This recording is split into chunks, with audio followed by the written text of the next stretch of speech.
small city of Ainan, home to Temple 40.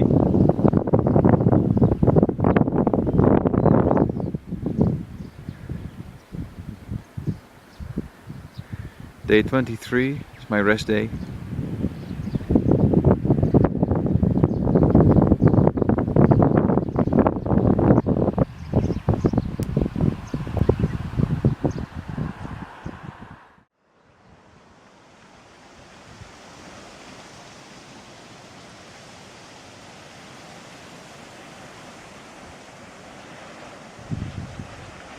It's day 24 and I'm leaving Temple 40 and I'm in a good shape because it's the third rest day I have in this pilgrimage, and I can recommend to do that. It's really good to let your system ease down a little bit, also mentally. Just being in the city for no other reason than just walking around instead of just, going to the next temple is really good to set your mind, at least for me. So now it's up to this mountain range that I have to climb, and it's on my way to 41.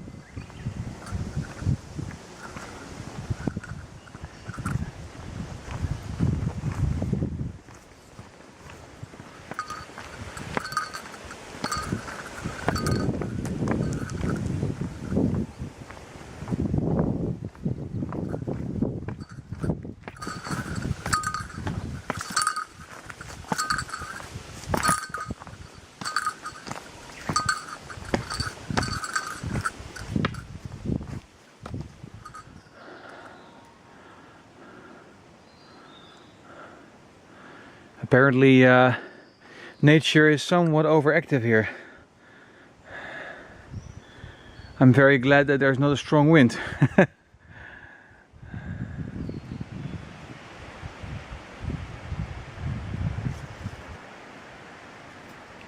I think they grow mushrooms here. I've seen it in Holland. And I see a few already there.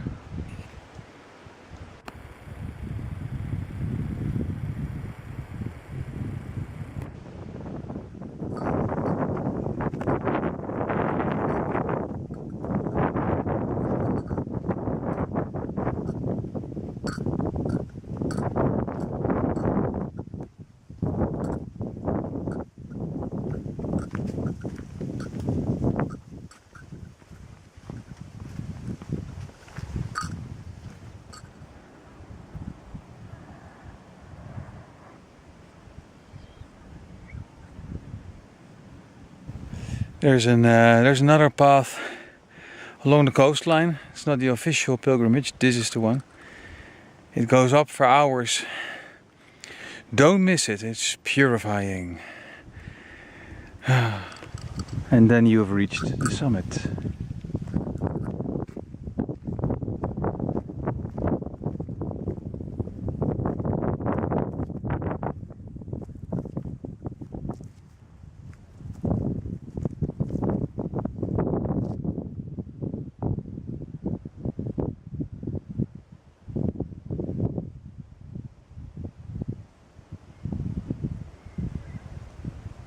It's not the first time that I see cafes popping up at very unusual places.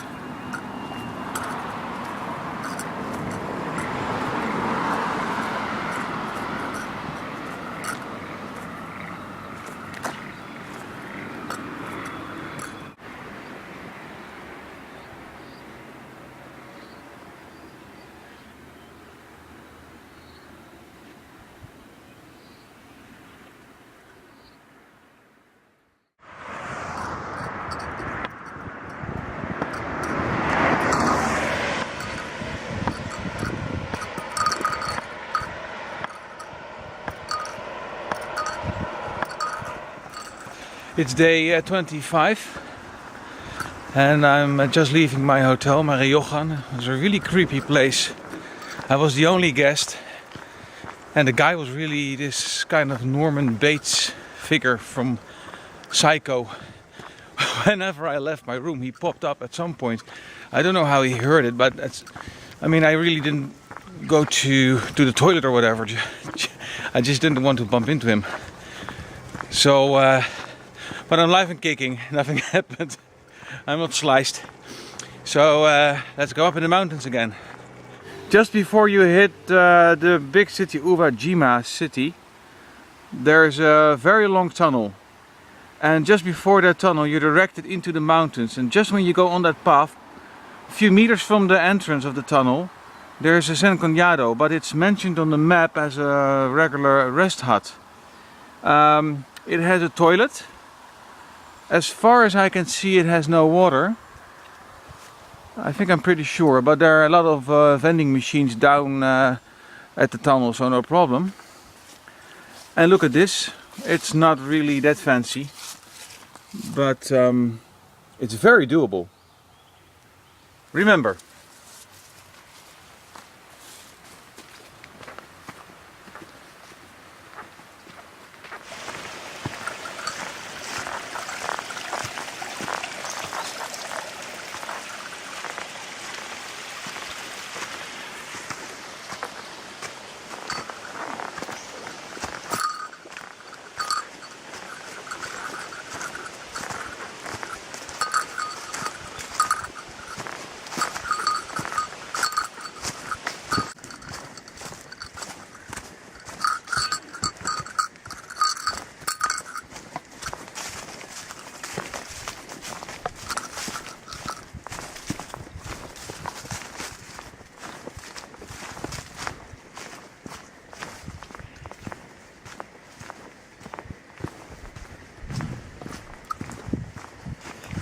sometimes you really meet strange people.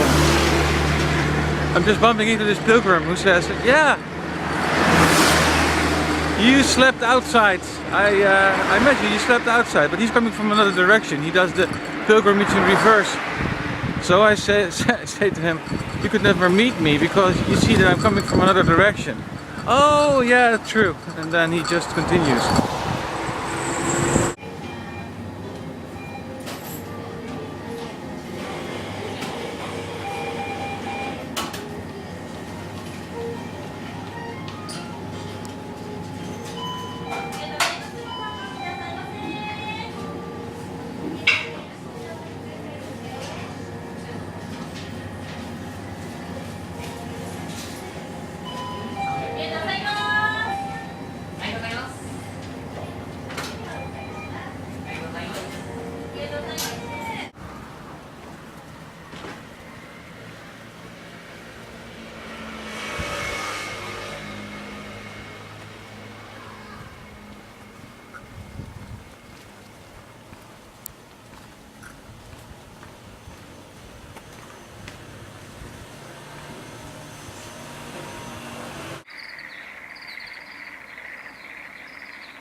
This is by far the oldest direction stone that I have seen on this trip. It's next to a new one, so you can see both the pointing fingers are still the same. Very old.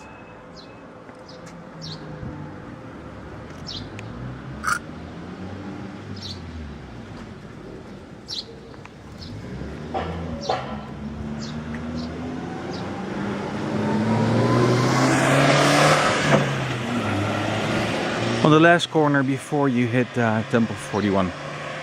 Don't miss it.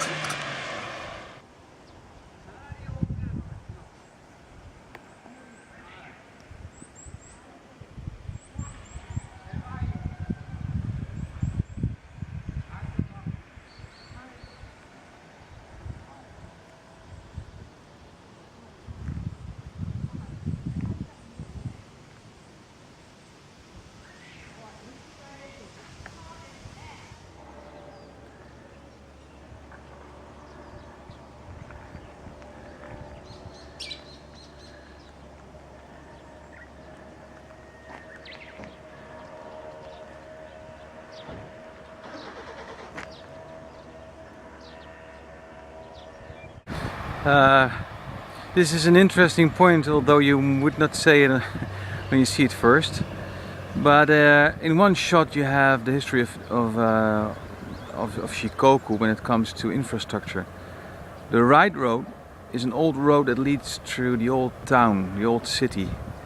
Usually the pilgrimage go through these kind of roads. The left road is the main road that replaces all the traffic, or the stream of all the traffic. And lately now these huge highways that you see up there are built. So you have 3 layers in the history of trafficking in one shot. So let's go to the right, the old one. I'm close to 43 and after 40 kilometers hike today, very long, and a serious search for a campground, which I didn't find, I'm ending up in this 100-year-old Ryokan.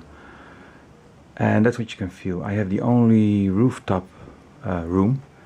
They gave me this one because downstairs is a party and I said I want to sleep early. Very kind. And I'll show you around. This is hardcore old ancient Japanese Ryokan.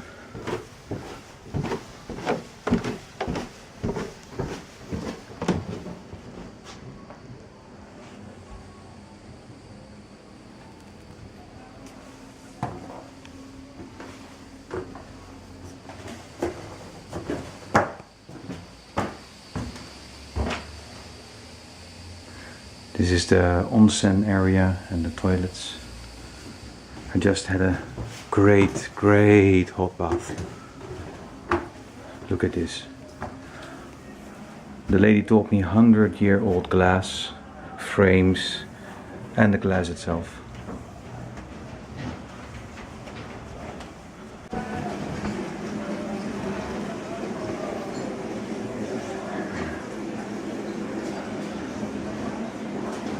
And this is the Guardian, I guess.